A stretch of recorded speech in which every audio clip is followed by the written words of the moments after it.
Incoming message. Picture this. It's the dead of night, and something is crossing a desolate, empty stretch of desert. It's moving with this bizarre gait that just doesn't quite match any known animal you or I could readily name.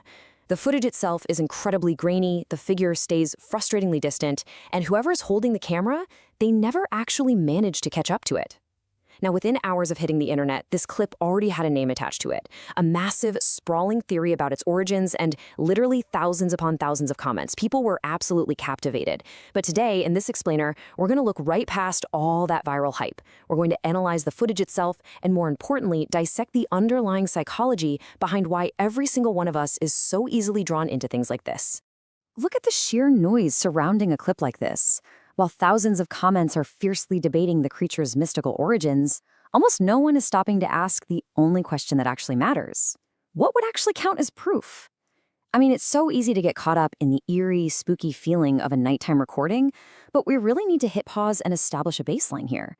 If we're genuinely looking for the truth, how do we even define what truth looks like in a digital format? So let's jump right into Section 1, the ambiguity engine and where theories live. To really understand the viral nature of this footage, you have to look at the stark contrast between what we get and what we conveniently don't get. We get just enough visual info to see a general shape, a rhythmic gait, and continuous motion. But on the flip side, we completely lack the critical biological identifiers. We don't see skin texture, we don't see eye reflections, hands, claws, nothing. The footage isn't disturbing because it clearly shows a monster. It's disturbing because the harder you look at it, the less you can actually define what it is. And this brings us to a really foundational concept. That gap is exactly where every theory lives. Because the recording provides just enough visual data to prove something is physically there, but never quite enough detail to define what that something is, it creates this massive void. And human psychology, well, it absolutely hates a void. When our brains are presented with a shadowy shape moving weirdly, but we have absolutely no texture or facial features to anchor it to reality, our imagination just takes over. That gap between what we see and what we lack is the exact space where internet speculation runs absolutely wild. It is literally a blank canvas for our deepest fears and curiosities. Moving on to Section 2, the evidence we need, focusing on the clinical requirements. Let's step out of the realm of speculation for a second. If we wanted to definitively solve this, we'd need a strict investigator's checklist of hard data. First off, we'd need the original uncompressed file, mostly because social media compression has this nasty habit of turning ordinary shadows into monstrous shapes. We'd also need the exact camera location and distance to recreate the perspective, plus the frames immediately before and after the clip, which, shocker, hoaxers conveniently trim out to hide the truth. But most importantly, we'd need a known object in the frame for scale.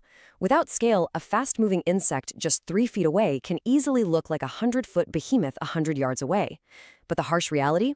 Absolutely none of these data points are ever included in a viral cut. Which brings us to Section 3, the modern hoax problem and digital illusions. We have to remember that operating in 2016 means the word unexplainable is no longer a synonym for real. We are constantly fighting these digital illusions. A walking figure in a desert? Guys, that can be AI generated in seconds on a smartphone while you're waiting in line for coffee. A giant looming beast? Simple forced perspective tricks can make an ordinary guy in a cheap costume look 8 feet tall. And then there's my personal favorite, infrared. Infrared relies on heat, right? Not light. So a completely terrestrial mangy coyote can look exactly like a demonic alien when its heat bloom blurs through a lens at 50 yards. When we watch a viral clip, we are constantly fighting against these very accessible, very common methods of distortion. Finally, let's look at Section 4, a permission to wonder, and explore exactly why we watch.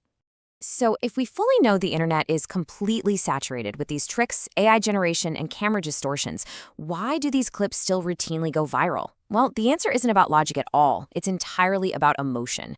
People aren't watching these clips because they definitively prove anything. They watch them because for 90 seconds, these videos give us a permission slip to wonder. In a world that feels so completely mapped, completely explored, and entirely cataloged by satellites and smartphones, we still have this deep, very human craving for mystery.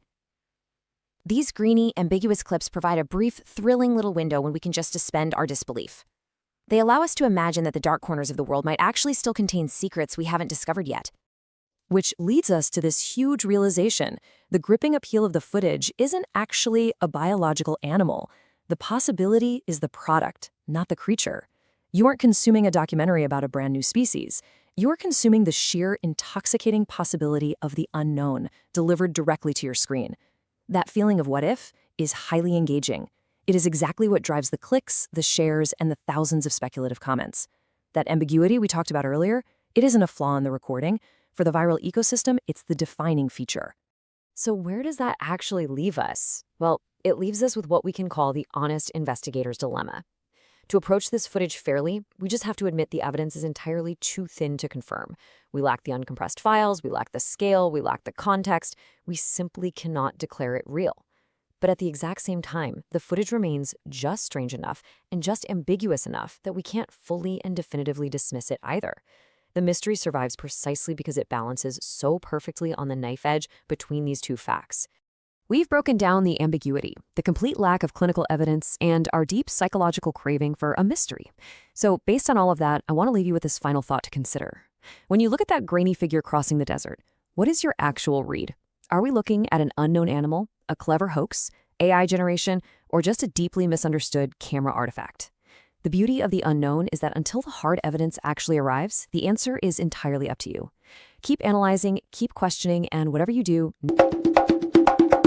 Come to me, chickens! Cock-a-doodle-doo!